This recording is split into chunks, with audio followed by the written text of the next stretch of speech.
Hello बच्चों, स्वागत है आपका हमारे यूट्यूब चैनल ओम लर्निंग क्लासेस पे। तो आज की वीडियो में हम लोग बात करेंगे ख्याति से संबंधित बेसिक कॉन्सेप्ट्स के बारे में। तो चलिए वीडियो शुरू करते हैं। तो सबसे पहले हम लोग समझ लेते हैं कि ख्याति कहते किसे हैं। तो देखिए, लेखांकन के अनुसार ख्याति एक अदृश्य स्थायी संपत्ति है जिसका सृजन तथा मूल्य व्यवसाय की दैनिक क्रियाकलापों पर पूर्णतः निर्भर करता है।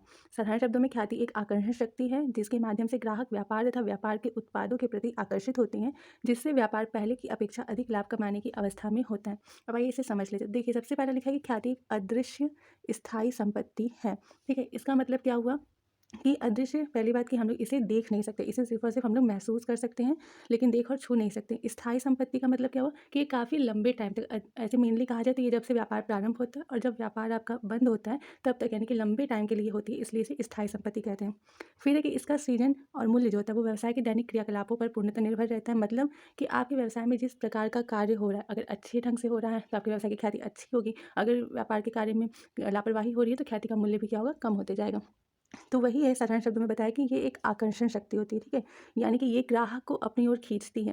देखिए, ख्याति का सिंपल मतलब आप समझिए प्रसिद्धि से। जैसे प्रसिद्धि का मतलब क्या हो गया कि अगर आपके व्यवसाय या फिर व्यवसाय की जो वस्तु है वो बहुत ज़्यादा प्रसिद्ध है तो ग्राहक क्या होंगे कि आपकी वस्तु को खरीदने की ज़्यादा कोशिश करेंगे। तो जब ग्राहक आपकी व्यवसाय की वस्तु खरीदेंगे तो उससे आपके व्यवसाय की लाभ जो है वो बढ़ेगी। तो इसीलिए कहा जाता है कि व्यवसाय की अधिक लाभ कमाने की क्षमता को क्या कहते हैं, ख्याति कहते हैं। ठीक है, अब आइए देखते हैं कि इसकी विशेषताएं क्या होती हैं।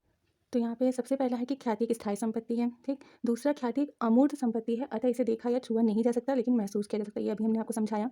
ख्याति का मूल्य व्यापार की प्रसिद्धि पर निर्भर करता है। ये भी अभी हम आपको बताए हैं कि व्यापार आपका जितना फेमस रहेगा आपकी ख्याति का मूल्य उतना ही ज़्यादा अधिक रहेगा। ख्याति का निर्माण बहुत सारे तत्वों के मिश्रण से होता है। बहुत सारे तत्वों का मतलब है कि जैसे आपकी व्यापारिक संस्थान जो है उसकी प्रसिद्धि कितनी है, आपके व्यवसाय में जितने लोग हैं उनकी ईमानदारी, सच्चाई और जो आर्थिक स्थिति है, इन सभी चीज़ों को मिला करके ही क्या होता है, ख्याति का निर्माण होता है। फिर है इसका जन्म जो है वो व्यापार के साथ होता है और व्यापार के अंत होने पर ये भी समाप्त हो जाती है। ठीक, और लास्ट है कि यह एक विक्रय योग्य संपत्ति है, यानी कि ख्याति को हम लोग बेच सकते हैं और खरीद सकते हैं। बेचने और खरीदने का मतलब क्या हुआ, जब आप अपना बिजनेस बेचेंगे तो आपके बिजनेस के साथ जो उस बिजनेस की ख्याति है वो भी तो चली जाएगी आपके पास से। तो यानी कि आपने बिजनेस तो बेचा और बिजनेस के साथ साथ उसकी जो ख्याति है उसे भी बेच दिया। तो इसीलिए इसे कहा जाता है कि यह एक विक्रय योग्य संपत्ति है। अब आइए जल्दी से देख लेते हैं कि हमारी ख्याति के महत्व क्या क्या हो सकते हैं। तो सबसे पहला जो महत्व है वो है कि ख्याति व्यापार के आर्थिक स्थिति को सुदृढ़ बनाती है, क्योंकि ख्याति की वजह से अधिक लाभ आता है व्यापार में। जब व्यापार में लाभ अधिक आएगा तो व्यापार की आर्थिक स्थिति क्या होगी, सुदृढ़ यानी कि मजबूत होगी। दूसरा, किसी व्यापार की ख्याति के कारण उसके ग्राहकों की संख्या बढ़ती है। अगर व्यापार की प्रसिद्धि ज़्यादा है तो जाहिर सी बात है कि अधिक से अधिक ग्राहक उस व्यापार की ओर आएंगे, तो इसलिए उसके ग्राहकों की संख्या बढ़ेगी। फिर है, ख्याति व्यापार के विक्रय को बढ़ाती है। अगर ग्राहक अधिक आएंगे तो जाहिर सी बात है विक्रय में भी वृद्धि होगी। ख्याति यदि सुदृढ़ है तो व्यापार के मूल्य में भी वृद्धि करती है। अगर आपके व्यापार की ख्याति अच्छी है तो जब भी आप अपना व्यापार बेचेंगे तो आपके व्यापार का मूल्य क्या होगा, बढ़ जाएगा। अगर आपके व्यापार की ख्याति कम है तो जब आप अपना व्यापार बेचेंगे किसी को तो उस टाइम उसका मूल्य जो है वो तुलना के रूप में कम मिलेगा। फिर है कि यह व्यापार को स्थायी बनाने में सहायता करती है। अगर व्यापार की प्रसिद्धि अच्छी है, ख्याति अच्छी है, तो उसकी बिक्री अच्छी है, लाभ अच्छा कमा रहा है व्यापार, तो जाहिर सी बात है कि वो लंबे टाइम तक चलेगा, यानी कि व्यापार स्थायी बनेगा। फिर लास्ट है कि ख्याति के आधार पर व्यापार पहले की अपेक्षा अधिक लाभ कमाता है। जाहिर सी बात है, अधिक ग्राहक आएंगे, अधिक विक्रय होगा तो लाभ भी क्या होगा, अधिक होगा। फिर लिखा है कि उपयुक्त के आधार पर ख्याति के महत्व को अग्र शब्दों द्वारा अधिक अच्छे से समझा जा सकता है। आइए देखते हैं वो शब्द क्या है। तो लिखा है कि यदि पूंजी की हानि हो जाए तो कुछ भी समाप्त नहीं होता है, यानी अगर आपके व्यापार की पूंजी खत्म हो गई तो मतलब अभी भी कुछ बिगड़ा नहीं है। यदि ग्राहक समाप्त हो जाए तो कुछ हानि हुई, यानी कि अगर आपके कस्टमर कम हो गए हैं या फिर खत्म हो गए हैं तो भी कुछ हद तक हानि हुई है। लेकिन यदि ख्याति खत्म हो जाए तो सब कुछ खत्म हो गया, यानी कि अगर आपके व्यापार की प्रसिद्धि ही ना रहे, कोई आपके व्यापार को जानेगा ही नहीं, तो जाहिर सी बात है कि आपका व्यापार खत्म हो गया, यानी कि सब कुछ खत्म हो गया। तो ये तो हो गया ख्याति का महत्व। अब आइए देखते हैं ख्याति के स्वभाव यानी कि उसकी प्रकृति को। तो अगर हम लोग बात करें ख्याति के स्वभाव यानी कि प्रकृति की, तो ये 3 प्रकार की होती है। एक बिल्ली, दूसरा कुत्ते के स्वभाव की और तीसरा चूहे के स्वभाव की। और यहाँ पे एक चीज़ आप ध्यान दीजिएगा कि ख्याति का स्वभाव और ख्याति के प्रकार, इन दोनों में फ़र्क होता है। जो ख्याति, अगर क्वेश्चन आपसे पूछे कि ख्याति कितने प्रकार की होती है, तो आप बोलेंगे कि ख्याति 2 प्रकार की होती है। कौन-कौन सी ख्याति? एक अर्जित की गई, यानी कि जो हमने खुद से प्राप्त की है, और दूसरा खरीदी गई। ठीक है? यानी कि हम जब किसी का व्यापार खरीदते हैं तो उस व्यापार को खरीदने के साथ ही उसकी ख्याति भी हम लोग खरीद लेते हैं। तो 2 तरीके की हुई, एक तो जो हमने खुद से कमाई है और दूसरी जो हमने खरीद के ली है। तो ये हो गया प्रकार। अगर स्वभाव यानी कि प्रकृति की बात करें तो ये 3 प्रकार की होती है। ठीक है? तो आप इसमें कन्फ्यूज़ मत होइएगा। तो पहला है बिल्ली के स्वभाव की ख्याति। देखिए, जैसा कि यहाँ पर आप नोट्स देख ही सकते हैं कि बिल्ली का स्वभाव क्या होता है कि वो किसी स्थान विशेष से उसका लगाव होता है, वहाँ का जो भी मालिक होता है उससे उसका कोई भी लगाव नहीं होता। मालिक चाहे वहाँ से चला जाए, दूसरा मालिक आके रहने लगे, उससे बिल्ली को कोई भी फ़र्क नहीं पड़ता। उसे सिर्फ़ और सिर्फ़ उस जगह से मतलब रहता है। तो इसी तरीके से अगर आपके व्यापार की ख्याति ऐसी है कि उसका स्वामी या फिर कोई भी ऐसा व्यक्ति विशेष है जो कि चला जा रहा है, फिर भी वो ख्याति वहाँ पे बनी की बनी है, वो वहाँ उसकी ख्याति में कोई फ़र्क नहीं पड़ा, कोई कमी नहीं आ रही है, तो उसे हम लोग कहते हैं बिल्ली के स्वभाव की ख्याति। और इस प्रकार की ख्याति का मूल्य अधिक होता है क्योंकि स्वामी के बदल जाने पर भी उसके ख्याति पे कोई असर नहीं पड़ता है। तो इसका एग्जांपल जैसे कि अलीगढ़ में जो तालों का निर्माण होता है वो हमेशा से ही प्रसिद्ध है, उसके मालिक भले बदलते ही क्यों ना रहें। तो ये हो गया बिल्ली के स्वभाव की ख्याति। दूसरा होता है हम लोग का कुत्ते के स्वभाव की ख्याति।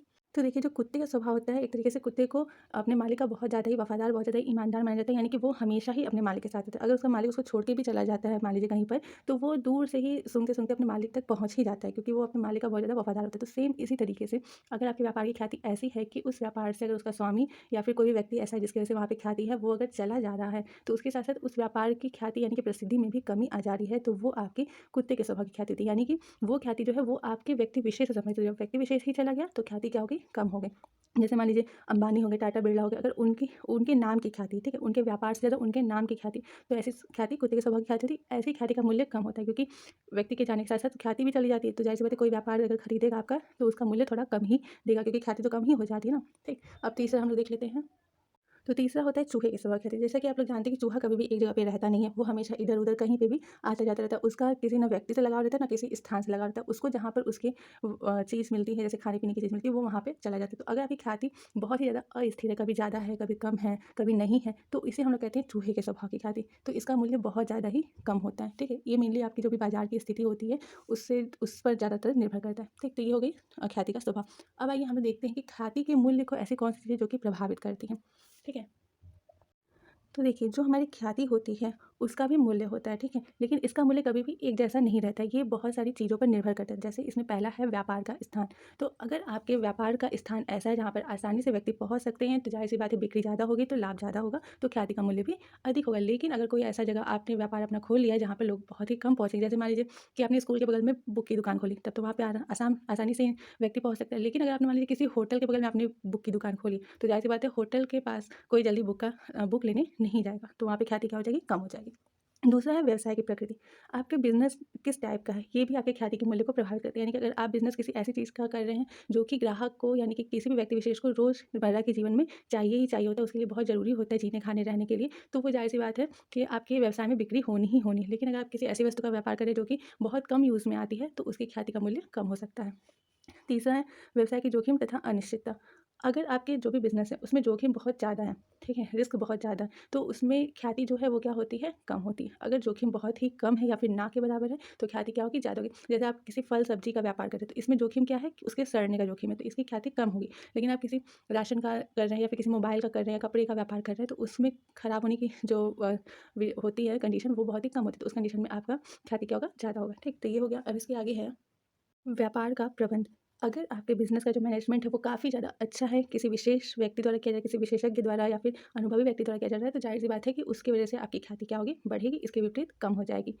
फिर है व्यवसाय का व्यक्तित्व। अगर जो बिज़नेस का स्वामी है, ठीक है, जो कि बिज़नेसमैन है, अगर उसका व्यक्तित्व काफ़ी अच्छा है, वो कि अच्छे स्वभाव का व्यक्ति है, तो ज़ाहिर-सी बात, और ख़ास करके ये कब ज़्यादा मायने रखता है? जब जो ग्राहक है उनका सीधे कनेक्शन जो है वो जो मालिक है, स्वामी है, उससे हो अगर, तो उस कंडीशन में जो व्यवसायी है उसका व्यक्तित्व बहुत ज़्यादा मायने रखता है, क्योंकि अगर स्वामी का ग्राहक से अच्छा संबंध नहीं बनेगा तो उस कंडीशन में ख्याति क्या होगी? ज़्यादा नहीं होगी।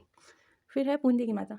कभी-कभी ऐसा होता है कि पूँजी की मात्रा की वजह से भी ख्याति कम हो, अगर आपके व्यापार में पूँजी ज़्यादा लगी हुई है, तो लाभ कमाने की क्षमता भी हो सकती है कि ज़्यादा हो। लेकिन अगर पूँजी कम है, तो उस कंडीशन में आपका जो ख्याति है, वो भी कम हो सकता है। तो इसीलिए पूँजी की मात्रा का भी असर ख्याति पर पड़ता है। फिर है व्यापार चिन्ह की लोकप्रियता। जो ट्रेडमार्क होता है किसी भी व्यापार का, ठीक है? तो वो अगर जैसे काफ़ी लंबे टाइम से कोई व्यापार चले आ रहा है, तो उसका जो ट्रेडमार्क है, जो एक व्यापारिक चिन्ह है, उसको उसको अगर लोकप्रियता ज़्यादा है, उसको अगर लोग ज़्यादा पसंद कर रहे हैं, तो उसकी ख्याति ज़्यादा होगी। लेकिन अगर कोई नया व्यापार खोला है, उसने अपना कोई नया-नया ट्रेडमार्क लगाया हुआ है, कोई व्यापारिक चिन्ह लगाया हुआ है, तो ज़ाहिर-सी बात है कि पुराने व्यवसाय की तुलना में उसके व्यापारिक चिन्ह की जो लोकप्रियता है, वो कम होगी, तो उस वजह से ख्याति भी कम होगी। अब ट्रेडमार्क क्या होता है? जैसे कि आप हिमगंगे में देख लीजिए, हिमगंगे का जो तेल होता है, उसमें एक सिल्वर कलर का स्क्वायर शेप का स्टिकर चिपका होता है, जिसमें एक बर्ड होती है, जो कि अगर आप ध्यान से देखेंगे तो आपको दिखेगा, तो वो उसका एक ट्रेडमार्क हो गया। तो वही चीज़ है, ठीक है?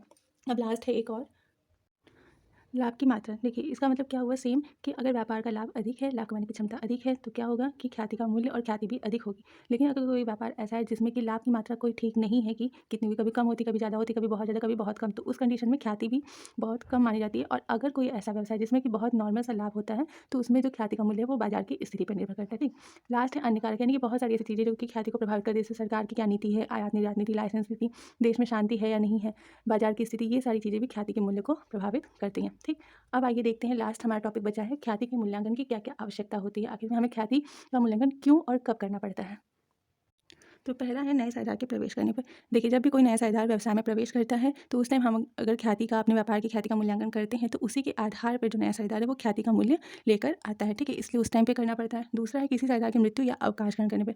अगर किसी साझेदार की मृत्यु हो गई है या फिर वो छुट्टी ले रहा है तो उस कंडीशन में भी क्या होता है कि हमें ख्याति का मूल्यांकन करना पड़ता है, और जब हम लोग ख्याति की गणना कर लेते हैं तो उन लोगों का जो भी उसमें हिस्सा रहता है वो उन्हें दे दिया जाता है। तीसरा, साझेदारी फर्म की बिक्री करने पर।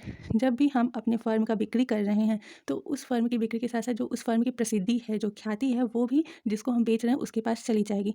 तो हमारी फर्म की प्रसिद्धि कितनी है, ख्याति कितनी है, वो हमारे जो लाभ कमाने की क्षमता है उस पर निर्भर करती है। तो उसके आधार पर ख्याति का मूल्य निर्धारित किया जाता है और बिक्री करने पर ख्याति का मूल्य जो हम खरीदार है उससे ले लिया जाता है। चौथा, साझेदारी फर्मों के एकीकरण का। अगर मान लीजिए 2 फर्में हैं, वो दोनों को मिलाकर के कोई एक फर्म बनाई जा रही है तो दोनों फर्मों की अपनी अपनी एक अलग प्रसिद्धि होगी, एक अलग ख्याति होगी और उनकी ख्याति का अपना अपना मूल्य होगा। तो उन दोनों लोग अपने अपने ख्याति का मूल्य निर्धारित करते हैं और आपस में फिर एकीकरण होने पर मूल्य का जो भी होता है लेन देन कर लेते हैं। पाँचवां, साझेदारी फर्म का सीमित कंपनी में रूपांतर करने पर। अगर कोई फर्म चाह रही है कि उसे एक प्राइवेट कंपनी, एक सीमित कंपनी में बदल दिया जाए तो उस टाइम पे भी जितनी भी पिछली चीज़ें हैं उन सभी का दोबारा से मूल्यांकन किया जाता है। तो साथ साथ जो ख्याति है उसका भी मूल्यांकन करना आवश्यक हो जाता है। छठवां, साझेदारों के लाभ हानि विभाजन के अनुपात में परिवर्तन होने पर।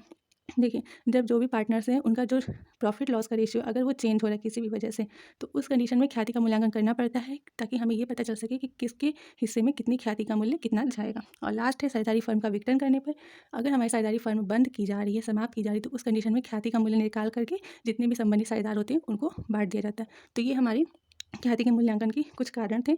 तो इसी के साथ आज का हमारा ये वीडियो यहीं पे समाप्त होता है। उम्मीद करते हैं कि आप लोगों को काफ़ी अच्छे से ये सारी चीज़ें समझ में आई होंगी। नेक्स्ट वीडियो में हम लोग देखेंगे कि ख्याति के मूल्यांकन की कौन-कौन सी विधियाँ होती हैं, उनके अंतर्गत ख्याति का मूल्यांकन किस प्रकार किया जाता है। तो चलिए, अगर आपको वीडियो पसंद आया हो तो लाइक, शेयर एंड सब्सक्राइब करना बिल्कुल मत भूलिएगा और बने रहिए हमारे यूट्यूब चैनल ओम लर्निंग क्लासेस पे। Thank you.